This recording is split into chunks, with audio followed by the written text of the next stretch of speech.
आज की एक छोटी सी कहानी से बहुत बड़ी सी बात सीखेंगे कि सफलता के लिए कौन सा गुण होना बहुत जरूरी है। एक बार की बात है जब गौतम बुद्ध अपने कुछ शिष्यों को साथ लेकर प्रवचन देने के लिए एक राज्य से दूसरे राज्य की तरफ जा रहे थे। सफर बहुत लंबा था तो वो अपने साथ साथ पहले से ही खाने की सभी चीजों को लेकर चल रहे थे। अपने उस सफर के दौरान उनको एक गांव मिला जो कि पूरी तरह से खाली था। चारों तरफ सिर्फ खाली झोपड़ियां और सूखे खेत ही मिले।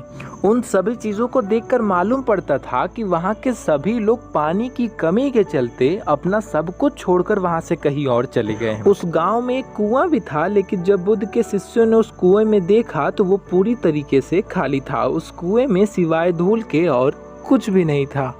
अब धीरे धीरे अंधेरा होने को था तो गौतम बुद्ध ने अपने शिष्यों को एक रात वहीं गुजारने को कहा। अगले दिन सुबह वो सभी गांव से निकलने लगे।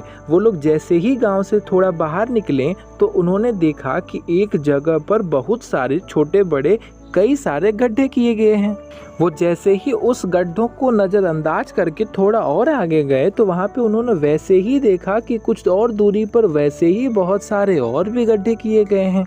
ये सारी घटना गौतम बुद्ध भी देख रहे थे, लेकिन वो इस बारे में कुछ बोले नहीं। उनके शिष्यों के मन में ये सवाल आने लगा कि आखिर यहाँ इतने सारे गड्ढे क्यों किए गए हैं, ऐसा करने की क्या वजह हो सकती है। अब ऐसी कंडीशन में उनके शिष्य के मन में ये बातें बार बार चल रही थी, घूम फिर कर आ रही थी। तो अपने मन को शांत करने के लिए एक शिष्य ने आखिरकार हार मानकर पूछ ही लिया। तो ऐसे में गौतम बुद्ध ने अपने शिष्यों को बताया कि इस गांव की परिस्थिति को देखकर ये पता चलता है कि इस गांव में कुछ समय पहले ही पानी का सूखा हो गया और पानी की तलाश में यहाँ पे इतने सारे अलग अलग गड्ढे खोदे गए हैं। अगर उन लोगों ने धैर्य बनाकर धैर्य के साथ एक ही जगह पर बहुत गहराई तक खोदा होता तो उन लोगों को पानी जरूर मिल जाता, लेकिन वो थोड़ा थोड़ा खोदते रहे और जब पानी नहीं निकला तो वो दूसरी जगह खोदने लगे। इस तरह उन्हें कहीं पर भी पानी नहीं मिला और वो इस जगह को छोड़कर कहीं और चले गए। इस बात के थ्रू गौतम बुद्ध ने अपने शिष्यों को यह समझाया कि किसी भी काम में सफल होने के लिए हमें सिर्फ मेहनत ही नहीं करनी होती, बल्कि कई बार धैर्य रखकर उस काम को करते रहना होता है।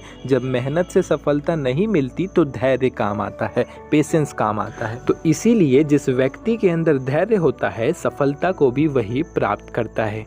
और इसी कहानी में आपके सवालों का जवाब भी है जो आप मेरे से ये पूछते हैं कि आपको यूट्यूब कंटिन्यू करते इतना टाइम हो गया, आप कैसे अपने आप को मेंटेन रखते हैं, मोटिवेट रखते हैं वगैरह वगैरह।